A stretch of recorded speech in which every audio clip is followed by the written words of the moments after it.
Hello बच्चों, स्वागत है आप सबका धराव इंटरमीडिएट कॉलेज में। आज हम आपको पढ़ाने वाले हैं मोल कॉन्सेप्ट, मोल संकल्पना, पहला चैप्टर आपको पढ़ाएंगे। ठीक है, मोल कॉन्सेप्ट में क्या क्या चीज़ें इसके बारे में आपको बता दें जो आपको पढ़ना है क्लास 11th में। ये देखिए सबसे बेसिक चैप्टर है, इसमें कैलकुलेशंस बहुत हैं। कैलकुलेशन के बेसिस पर हम आगे बढ़ेंगे क्योंकि जो फिजिकल केमिस्ट्री का पार्ट है, देखो केमिस्ट्री में 3 पार्ट होता है, ऑर्गेनिक, इनऑर्गेनिक और फिजिकल होता है। तो उसमें से एक पहला जो आपका फिजिकल का यूनिट है वो क्या है, मोल कॉन्सेप्ट। तो मोल कॉन्सेप्ट जानने के लिए हमें सबसे पहले जरूरी है कि मोल क्या होता है, मोल को क्या डिफाइन करते हैं, व्हाट इज मोल। तो जिस हिसाब से कोई पूछ लिया कि मोल क्या है तो मोल क्या कहाएगा। ठीक है, तो क्या बोलोगे मोल को। तो जैसे आप लोग काउंटिंग करते हो ना, जैसे क्या मोल क्या है, ये एक नंबर को दर्शाता है। ठीक है, ये क्या बताता है, नंबर को। किसी भी चीज़ में अगर आपको पता करना हो, जैसे बताता है 1 दर्जन केला है, तो 1 दर्जन केला का मतलब क्या हुआ कि उसमें 12 केले होंगे। आधा दर्जन केला है का मतलब क्या है, उसमें 6 केले होंगे। वैसे अगर कोई आपसे पूछता है कि 1 मोल कितने के बराबर होता है, तो 1 मोल में, 1 मोल जो है ये यूनिट है। ठीक है, किसी का इकाई है, यूनिट इकाई कह सकते हो, जिसमें कितना, कोई भी चीज़ कितना प्रेजेंट होगा, वो प्रेजेंट होगा 6.023 इंटू 10 की पावर 23। ठीक है, इतना प्रेजेंट होगा। अगर बोलोगे कि 1 मोल पेन है, किसी ने बोला कि हमारे पास 1 मोल पेन है, तो 1 मोल पेन का मतलब क्या होगा, उसके पास कितने पेन है, 6.023, इतना पेन उसके पास प्रेजेंट होगा। अगर जैसे मान लो आपने क्या कर दिया, मेरे पास 1 मोल गैस है, आपको कह दिया कि 1 मोल गैस, कोई भी गैस मान लो 1 मोल CO2 गैस है, तो 1 मोल CO2 गैस में कितने मॉलिक्यूल हैं CO2 के, ये आपको बताना पड़ेगा।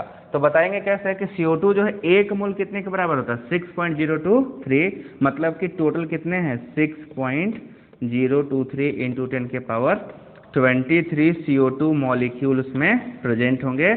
CO2 के इतने अणु उसमें क्या होंगे, प्रेजेंट होंगे, तब आप बोलोगे कि 1 मोल है। तो किसी भी चीज़ को 1 मोल डिफाइन करने के लिए आपको कितने नंबर की जरूरत है, इतने बड़े नंबर 23, मतलब समझो कि 6 के बाद आपको कितना लगाना, 6.023 के बाद 23 जीरो लगाने हैं। अब ये बहुत बड़ा नंबर होगा। तो कहना तो आसान है कि 1 मोल गैस लेके काम किया, 2 मोल गैस लेके काम किया, पर ये जो मोल है ये बहुत ही बड़ा नंबर होता है। तो अब सबसे पहले जरूरी है कि हम मोल कैलकुलेट कैसे करेंगे, कहाँ से हमको मोल निकल के आएगा, मोल को कैसे हम लोग फाइंड आउट करेंगे। तो चलो आपको बताते हैं मोल कैसे निकाला जाता है।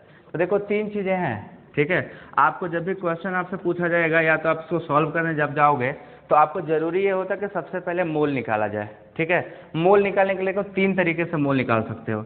जैसे सबसे पहले आपको क्या पता होना चाहिए, मोल निकालने के लिए आपको 3 फॉर्मूले हैं, उसमें से आपको क्या क्या जरूरत होगी ये समझो।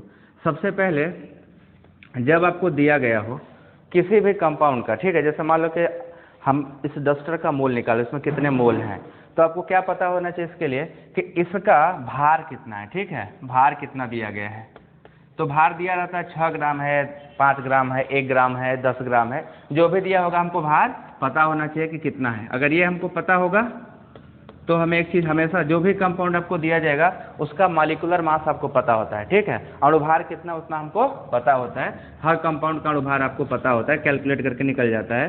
तो हमें 2 चीज़ की ज़रूरत है, एक उसका भार कितना है, दूसरा उसका अणुभार कितना है, ये हमेशा आपको पता होता है।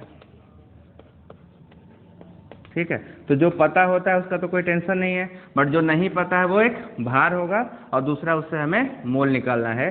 तो मोल निकालने के लिए हमें ये दिखना पड़ता है, mole equal to weight upon molecular weight. अब वेट क्या है, ये वाला भार है आपका, और मॉलिक्यूलर वेट क्या है, ये है। जैसे सपोज करो आपको दे दिया गया कि 17 ग्राम, ठीक है, 17 ग्राम अमोनिया में, ठीक है, कितने मोल होंगे, कितने मोल होंगे। तो अब देखिए यहाँ पे आपको क्या बताना पड़ेगा, 17 ग्राम भार तो दे दिया, इसका भार कितना दे दिया, 17 ग्राम है।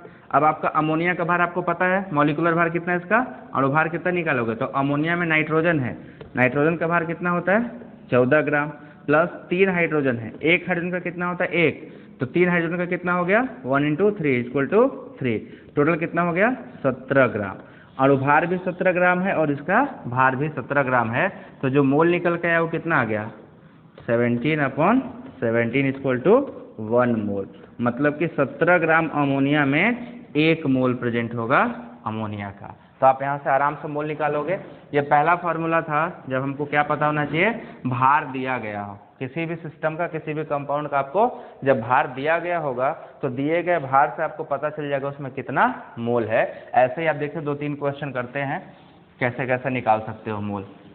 जैसे मान लो कि दे दिया 11 ग्राम कार्बन डाइऑक्साइड का कितने मोल होंगे, ठीक है, 11 ग्राम CO2 मॉलिक्यूल में कितने मोल होंगे। तो देखिए भाई यहाँ से कैसे निकालोगे। अब क्योंकि भार दे रखा है, हमारे पास फार्मूला क्या है, भार अपान अणुभार। तो अब यहाँ से हमको सबसे पहले क्या पता लगाना है कि भार कितना है। तो भार कितना है, 11 ग्राम। अब CO2 का अणुभार निकालना, तो CO2 में देखो क्या है, एक कार्बन है, कार्बन का कितना होता है 12, प्लस 2 ऑक्सीजन है, एक ऑक्सीजन का कितना होता है 16। तो 16 32 हो गया, 32 और 12 कितना हो गया 44। तो जो इसका अणुभार है वो कितना है 44 ग्राम है, और जो इसका भार दिया गया वो कितना है 11। तो बस दोनों वैल्यू को यहाँ पे ले आके रख दीजिए। तो यहाँ पे रखेंगे तो क्या आ जाएगा, मोल इक्वल टू 11/44। तो कितना गया 1/4। तो 1/4 मोल बोल दो, या तो इसी को सिंपली क्या कर सकते हो 0.25। इतना मोल प्रेजेंट है CO2 का कितने में 11 ग्राम में। तो अगर आपको भार दिया होगा तो आप आसानी से निकाल सकते हो कितना मोल है। बस आपको हमेशा याद रखना चाहिए कि जो भी इसका अणुभार होगा वो आपको खुद निकालना पड़ेगा। अणुभार किसी का दिया नहीं होता बट सबका नोन होता है, क्योंकि हम हर एक एलिमेंट का मास जानते हैं कि उसका मास कितना होता है। CO2 दे दिया, मान लो यहाँ पे CO2 की जगह अमोनिया दिया था, अमोनिया भी निकालिए। वाटर दिया होता तो ये चीज़ बदलता, बस यहाँ पे क्या होता, ये जो 44 ग्राम आ रहा था, अब वाटर के लिए क्या आता है, वाटर में क्या है, एक ऑक्सीजन 16 ग्राम प्लस 2 हाइड्रोजन तो 2, टोटल कितना हो जाता 18 ग्राम। तो सिर्फ ये आपका चेंज होगा 44 की जगह, जब मॉलिक्यूल बदलोगे तो बाकी सब आपका क्या रहेगा, वही सेम रहेगा। तो ये आपका पहला फार्मूला है जिससे हम लोग मोल निकालेंगे। टोटल 3 फार्मूले हैं, तो ये पहला फार्मूला आपका कंप्लीट हो गया। दूसरा फार्मूला हम आपको बाद में बताएंगे, ठीक है। धन्यवाद।